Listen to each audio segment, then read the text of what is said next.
Tu es chrétien et tu as peur de perdre ton salut? Tu trouves que certains versets de la Bible semblent contradictoires à ce sujet? Voici quelques réflexions qui peuvent t'éclairer et te donner la paix. Je te propose de découvrir la certitude et la joie du salut.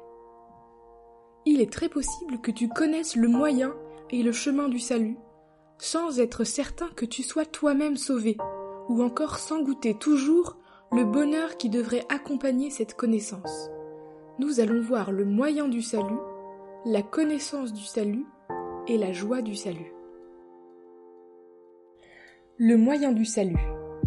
Dans le livre de l'Exode, chapitre 13, verset 13, nous lisons une instruction qui peut paraître étrange. Tout premier-né des ânes, tu le rachèteras avec un agneau, et si tu ne le rachètes pas, tu lui briseras la nuque. Et tout premier-né des hommes parmi tes fils, tu le rachèteras.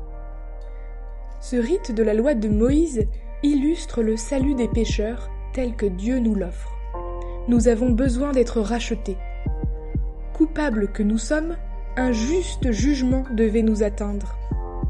Pas d'autre perspective de salut pour nous que la mort d'un substitut agréé de Dieu. Eh bien, la parole de Dieu me montre comment Dieu lui-même s'est pourvu d'un tel substitut pour nous, d'un agneau dans la personne de son Fils bien-aimé venu sur la terre pour sauver les pécheurs. Voilà l'agneau de Dieu qui ôte le péché du monde, dit Jean à ses disciples, en contemplant ce Sauveur parfait. Au calvaire, Christ a été mené comme une brebis à la boucherie, et là, il a souffert une fois pour les péchés, le juste pour les injustes, afin qu'il nous amène à Dieu. Il a été livré pour nos fautes et a été ressuscité pour notre justification. Dieu a, par là, affirmé sa parfaite satisfaction. L'expiation est faite. Ainsi, quand Dieu justifie, c'est-à-dire quand il délivre de toute culpabilité celui qui croit en Jésus, il ne diminue en rien les droits de sa sainteté et de sa justice à l'égard du péché. Béni soit Dieu pour un tel sauveur, pour un tel salut. Crois-tu au Fils de Dieu? C'est la question posée par Jésus à l'aveugle guéri, celle qu'il vous pose aussi maintenant. Oui, répondez-vous, comme un pauvre pécheur perdu et condamné, j'ai trouvé en lui celui en qui je peux mettre toute ma confiance. Oui, je crois en lui. Nous pouvons alors vous dire de sa part que toute la valeur de son sacrifice et de sa mort, tels que Dieu les estime lui-même, vous sont attribués. Quel merveilleux salut! N'est-il pas grand, sublime, digne de Dieu?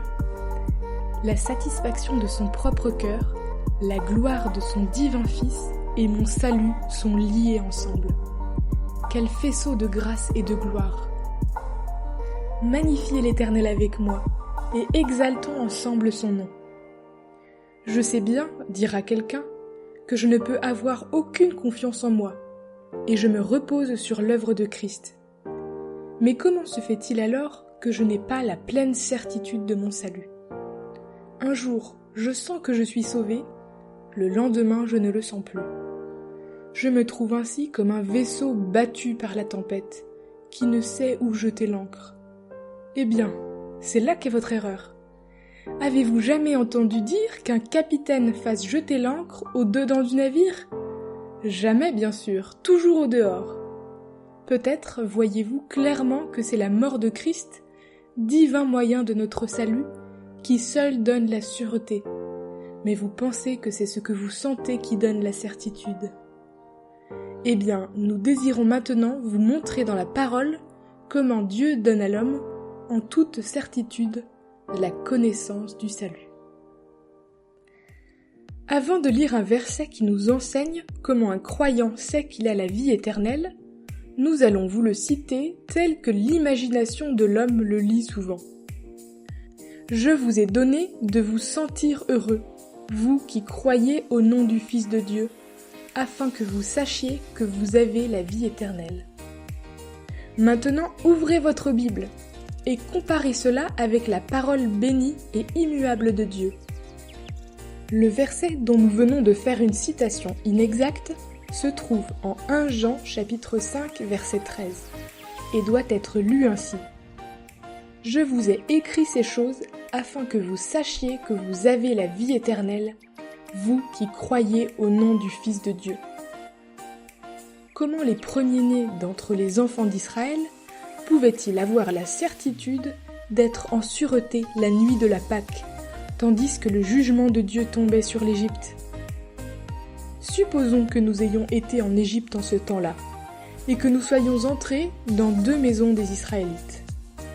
Dans la première, toute la famille tremble de peur. « Pourquoi cet effroi ?» demandons-nous. « Ah, dit le fils aîné, l'ange de la mort va parcourir le pays, et je ne sais pas ce qui m'arrivera à ce moment terrible. Quand l'ange destructeur aura dépassé notre maison, et que la nuit du jugement sera derrière nous, alors je saurai que je suis en sûreté. Mais jusqu'à ce moment, je ne suis pas tranquille. » Dans la maison d'à côté, ils disent qu'ils sont certains d'échapper, mais nous les trouvons présomptueux. Tout ce que je peux faire durant cette longue et terrible nuit, c'est d'espérer que tout ira bien. Mais, demandons-nous, le Dieu d'Israël n'a-t-il pas préparé un moyen de salut pour son peuple ? Oui, répond-il, et nous l'avons employé. Le sang de l'agneau d'1 an, sans défaut, a été aspergé avec le bouquet d'hysope sur l'encadrement de la porte. Mais pourtant, nous ne sommes pas tout à fait sûrs d'être épargnés. Laissons maintenant ces pauvres Israélites indécis et troublés et entrons dans la maison voisine. Quel contraste frappant! Là, chaque visage reflète la paix. Ils sont debout, les reins sains, leur bâton dans la main, et mangent l'agneau rôti. D'où vient une telle tranquillité pendant cette nuit solennelle ? Eh bien, disent-ils tous, nous attendons simplement que l'Éternel nous donne l'ordre du départ, et nous dirons un dernier adieu au fouet du cruel exacteur et à tout l'esclavage de l'Égypte. Mais attendez, est-ce que vous oubliez que, cette nuit, le jugement va tomber sur ce pays ? Nous le savons bien, mais notre fils aîné est en sûreté. Nous avons fait aspersion du sang sur nos portes comme Dieu demandait de le faire. Je sais, ils ont fait la même chose dans la maison voisine, et pourtant ils sont tous inquiets, doutant de leur salut. Oui, répond le premier-né avec assurance, mais outre l'aspersion du sang, nous avons la parole immuable de Dieu. Il a déclaré « Quand je verrai le sang, je passerai par-dessus vous. » Dieu est satisfait par le sang mis à l'extérieur de notre maison. Mais à l'intérieur, nous nous appuyons sur sa parole. L'aspersion du sang nous donne la sûreté. La parole de Dieu nous donne la certitude. Est-ce que quelque chose peut nous donner plus de sécurité que l'aspersion du sang ? Ou plus de certitude que la parole que Dieu a prononcée ?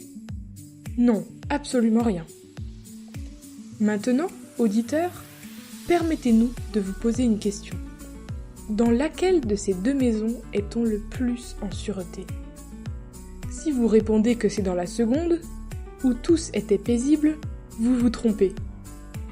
Car on était autant en sûreté dans l'une que dans l'autre. Leur sécurité dépendait de l'appréciation que Dieu faisait du sang au dehors, et non pas de ce que eux sentaient au dedans. Méfions-nous du témoignage inconstant de nos émotions intérieures. Écoutons plutôt le témoignage infaillible de la parole de Dieu, du Seigneur Jésus lui-même. En vérité, je vous dis, celui qui croit en moi a la vie éternelle. Jean 6, verset 47. Prenons un autre exemple tiré de la vie quotidienne. Un fermier n'a pas assez d'herbe pour son bétail. Il a fait une demande pour avoir la jouissance d'un beau pâturage qui est à louer près de sa maison. Quelque temps se passe sans qu'il reçoive de réponse du propriétaire. Un jour, un voisin le rencontre et lui dit « Je suis convaincu que vous aurez ce champ. Monsieur X vous veut du bien. Il m'a demandé de vos nouvelles et m'a chargé de vous saluer. » Voilà notre fermier plein d'espérance. Le jour suivant, un autre voisin, en causant avec lui, lui dit « J'ai peur que vous n'ayez aucune chance d'avoir cette prairie. » Monsieur N l'a demandé, et vous savez qu'il est en très bon terme avec le propriétaire qui lui rend souvent visite. Et les belles espérances du pauvre fermier s'évanouissent comme des bulles de savon. Un jour il espère, le lendemain il est rempli de doutes. Mais voici le facteur qui arrive, lui apportant une lettre. Le fermier reconnaît l'écriture du propriétaire et, fébrilement, déchire l'enveloppe. Son visage s'éclaire. « C'est maintenant certain, » dit-il à sa femme. « Je n'ai plus ni doute ni crainte. Le propriétaire dit que le champ est à ma disposition aussi longtemps que j'en aurai besoin, et aux meilleures conditions. Il me l'a promis, je ne m'occupe plus de ce que pensent les gens. » Combien de personnes sont dans la même condition que ce fermier, agitées et troublées par les opinions incertaines des hommes ou par les sentiments de leur propre cœur trompeur. Ce n'est qu'en recevant ce que Dieu dit dans sa parole que la certitude remplace le doute. Dieu est vrai, qu'il annonce la condamnation de l'incrédule ou le salut du croyant. Éternel, ta parole est établie à toujours dans les cieux. Psaume 119, verset 89. Aura-t-il dit et ne fera-t-il pas? Aura-t-il parlé et ne l'accomplira-t-il pas? Nombre 23, verset 19. Me faut-il une autre assurance pour dissiper tout mon effroi? Ce qui me donne confiance, c'est que Jésus mourut pour moi. Vous demandez peut-être maintenant, comment être sûr que j'ai la véritable foi? Il ne peut y avoir qu'une seule réponse à cette question. Avez-vous placé votre confiance dans la véritable personne, c'est-à-dire dans le Fils bien-aimé de Dieu? Il ne s'agit pas de la grandeur de votre foi, mais de la fidélité de la personne en qui vous mettez votre confiance. L'un saisit Christ, comme ferait un homme qui va se noyer, l'autre ne fait que toucher timidement le bord de son vêtement. Mais le premier n'est pas plus en sûreté que le second. Ils ont fait tous les deux la même découverte, à savoir que tout ce qui vient d'eux les décevra toujours, mais que Christ mérite leur pleine confiance. Ils peuvent compter fermement sur sa parole et se reposer paisiblement sur l'efficacité éternelle de son œuvre accomplie. Voilà ce que veut dire croire en lui. En vérité, je vous dis, celui qui croit en moi a la vie éternelle. Jean 6, verset 47. Prenez garde, on peut se reposer sur des œuvres, sur des pratiques religieuses, sur des sentiments de piété, ou encore sur une éducation morale reçue dès l'enfance, et être en même temps perdu pour l'éternité. Ne vous laissez pas tromper par de belles apparences dans la chair. Dieu, dans l'Évangile, nous présente simplement le Seigneur Jésus-Christ et déclare « Celui-ci est mon Fils bien-aimé, en qui j'ai trouvé mon plaisir. » Il vous dit que vous pouvez, en toute confiance, vous fier à son cœur. Mais vous ne pouvez impunément vous fier au vôtre. « Je crois réellement en lui, » disait un jour une jeune femme angoissée. « Mais quand on me demande si je suis sauvée, je n'ose pas dire oui, de peur de mentir. » Cette personne était la fille d'un boucher d'une petite ville. C'était justement le jour du marché, et son père n'en était pas encore revenu. Je lui dis « Supposez que votre père revienne, que vous lui demandiez combien de moutons il a acheté, et qu'il vous réponde 10. Admettez qu'ensuite, un client vous demande « Combien votre père a-t-il acheté de moutons aujourd'hui ?» et que vous répondiez « Je n'ose pas le dire parce que j'ai peur de dire un mensonge. » Mais, dirait votre mère indignée à juste titre, tu fais de ton père un menteur. Ne voyez-vous pas, cher auditeur, que cette jeune femme, quoique bien disposée, faisait en réalité Dieu menteur, en disant « Oui, je crois au Fils de Dieu, mais il a beau m'affirmer que j'ai la vie éternelle, je n'ose pas le dire, de peur de mentir. » Mais, dira un autre, comment puis-je être sûr que je crois réellement? J'ai souvent essayé de croire, et j'ai cherché à en trouver la certitude dans mon fort intérieur. Mais plus je pense à ma foi, moins il me semble que j'en ai. Cher ami, vous cherchez dans une mauvaise direction. Le fait même que vous vous efforcez de croire montre clairement que vous faites fausse route. Prenons un autre exemple. Vous êtes tranquillement assis chez vous quand un voisin sonne et vous annonce une catastrophe qu'il vient d'apprendre par la radio. Mais l'homme qui vous raconte cela est connu pour ses mensonges et ses exagérations. Allez-vous essayer de le croire ? Probablement pas. Et pourquoi, s'il vous plaît ? Parce que je le connais trop bien. Bon, alors, dites-moi comment vous savez que vous ne le croyez pas. Est-ce en regardant en vous, à vos impressions ou à vos sentiments ? Non, répondez-vous. Simplement, je ne me fie pas à celui qui m'a annoncé cette nouvelle. Au bout d'un moment, un ami téléphone et confirme l'événement. Cette fois, vous dites « Maintenant, je le crois. Puisque c'est vous qui me le dites, je peux le croire. » Comment savez-vous que vous croyez avec tant de confiance ce que votre ami vous a dit ? Parce que c'est quelqu'un que je connais. Il ne m'a jamais trompé et il est incapable de le faire. Eh bien, voilà justement comment je sais que je crois l'Évangile. C'est à cause de celui qui m'apporte les nouvelles. Si nous recevons le témoignage des hommes, le témoignage de Dieu est plus grand, car c'est ici le témoignage de Dieu qu'il a rendu au sujet de son Fils. Celui qui ne croit pas Dieu l'a fait menteur, car il n'a pas cru au témoignage que Dieu a rendu au sujet de son Fils. 1 Jean 5, versets 9 et 10. Abraham crut Dieu, et cela lui fut compté à justice. Romains 4, verset 3. Une personne angoissée disait un jour à un évangéliste : « Oh, monsieur, je ne peux pas croire. » « Vraiment ? Et qui est-ce que vous ne pouvez pas croire ? » Cette réponse rompit le charme. La personne regardait la foi comme une impression indescriptible qu'elle devait sentir au-dedans d'elle-même, afin d'être sûre d'aller au ciel.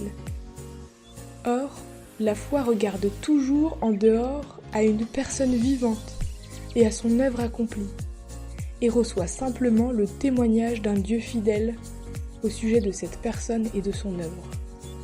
C'est le regard jeté au dehors qui apporte la paix intérieure. Quand un homme se tourne du côté du soleil, son ombre est derrière lui.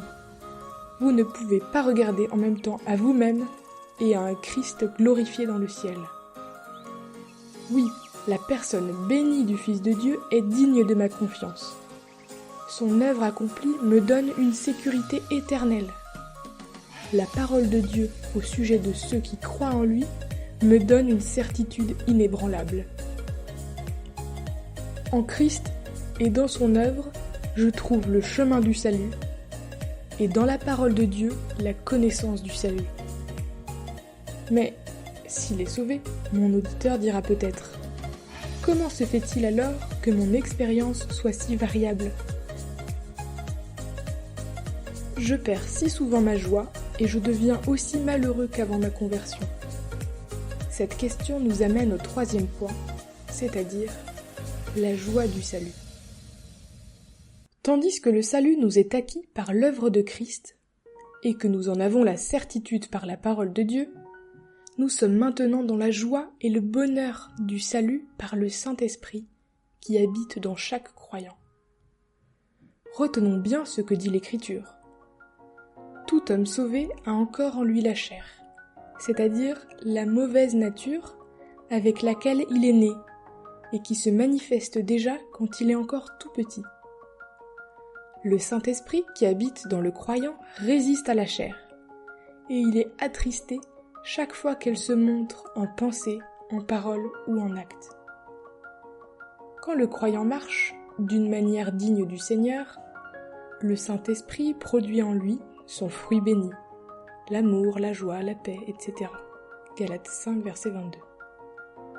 Tandis que, quand il marche d'une manière charnelle et mondaine, le Saint-Esprit est attristé, et ce fruit manque plus ou moins.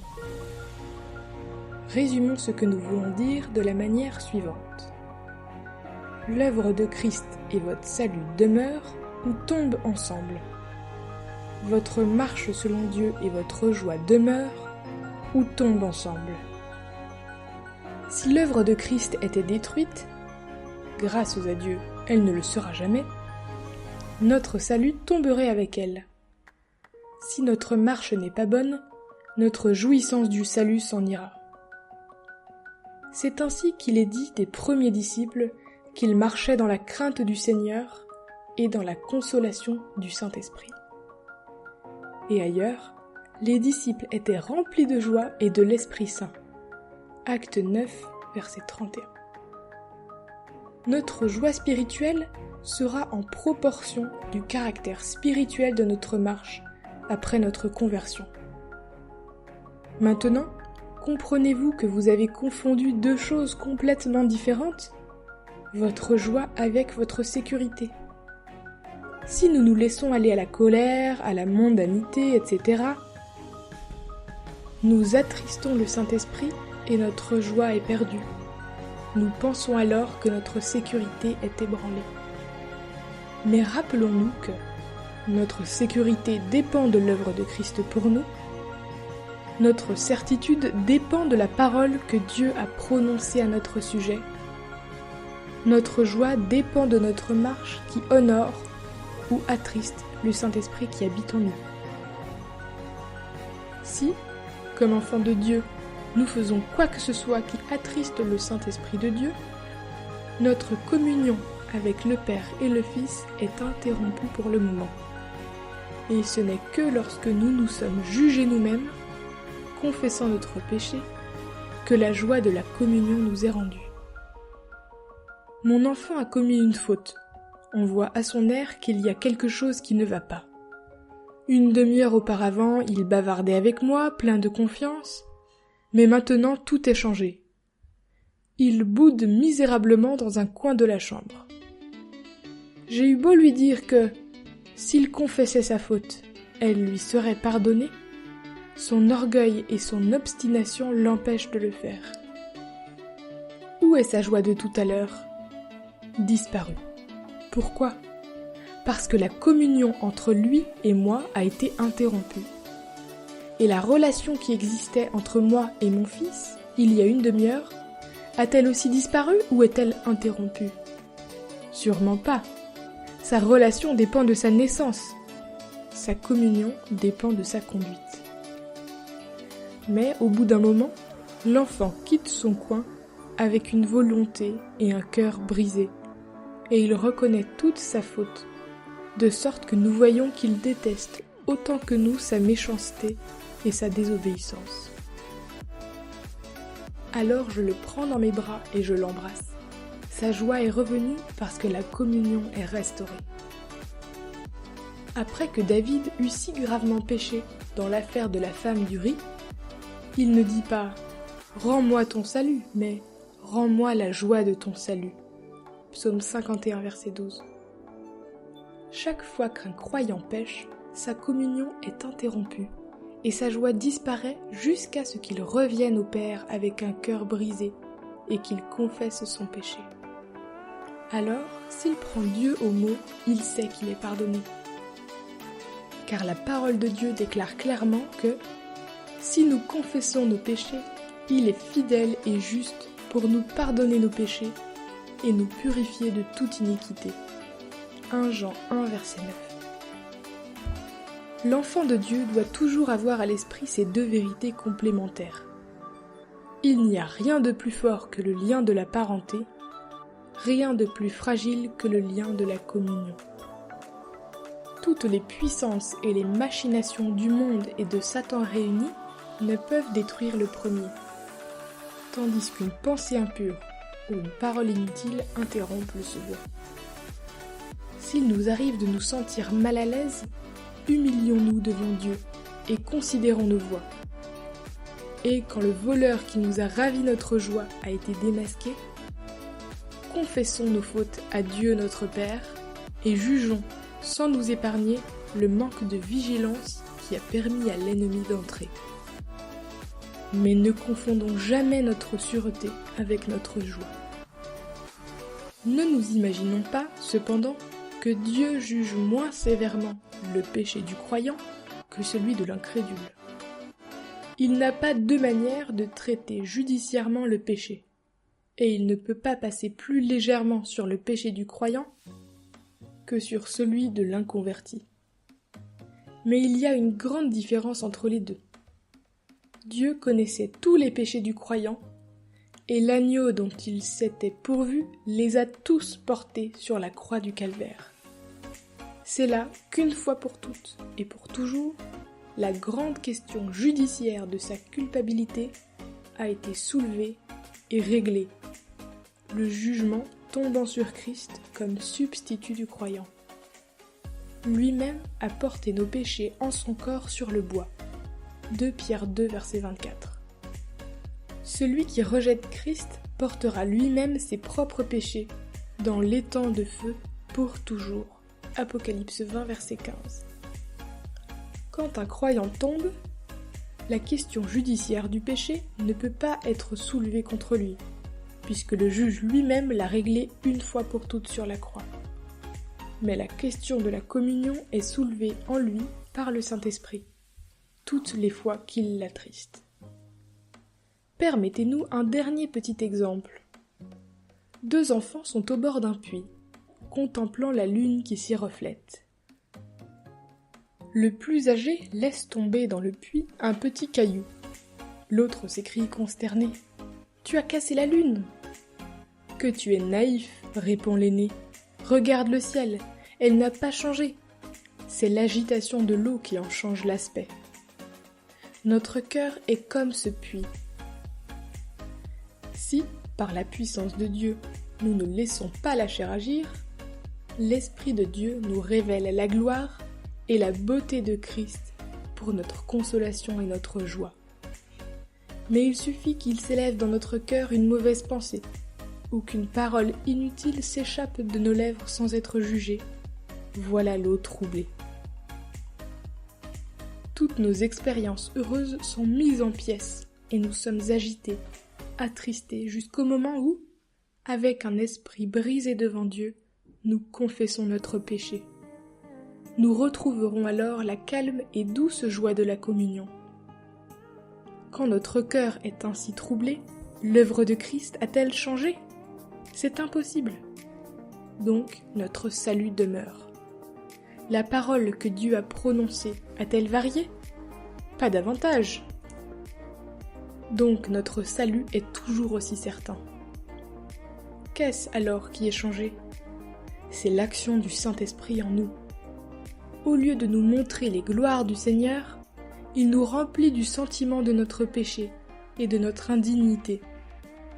Il nous ôte notre consolation et notre joie présente jusqu'à ce que nous jugions et réprouvions la chose mauvaise. Quand cela est fait, la communion avec Dieu est de nouveau rétablie. Que le Seigneur nous rende toujours plus défiants de nous-mêmes, afin que nous n'attristions pas le Saint-Esprit de Dieu, par lequel nous sommes scellés pour le jour de la rédemption. Éphésiens 4, verset 30. Chers auditeurs, si faible que puisse être votre foi, soyez assurés que celui qui en est l'objet ne changera jamais. Jésus-Christ est le même hier et aujourd'hui et éternellement. Hébreux 13, verset 8. L'œuvre qu'il a accomplie ne variera jamais. Tout ce que Dieu fait subsiste à toujours. Il n'y a rien à y ajouter, ni rien à en retrancher. Ecclésiaste 3, verset 14. La parole qu'il a prononcée ne changera jamais. L'herbe a séché et sa fleur est tombée, mais la parole du Seigneur demeure éternellement. 1 Pierre 1, versets 24 et 25. Ainsi, l'objet de ma confiance, le fondement de ma sécurité, la base de ma certitude sont aussi éternellement invariables. Oui, ton amour toujours le même sollicite mon faible cœur à jouir de l'éclat suprême de ces doux rayons de bonheur. Mais si quelquefois un nuage vient me dérober ta beauté, à midi vint, après l'orage, comme avant brille ta clarté. De toi que rien ne me sépare, ô mon Sauveur, enseigne-moi, si de nouveau mon pied s'égare, à revenir bientôt à toi.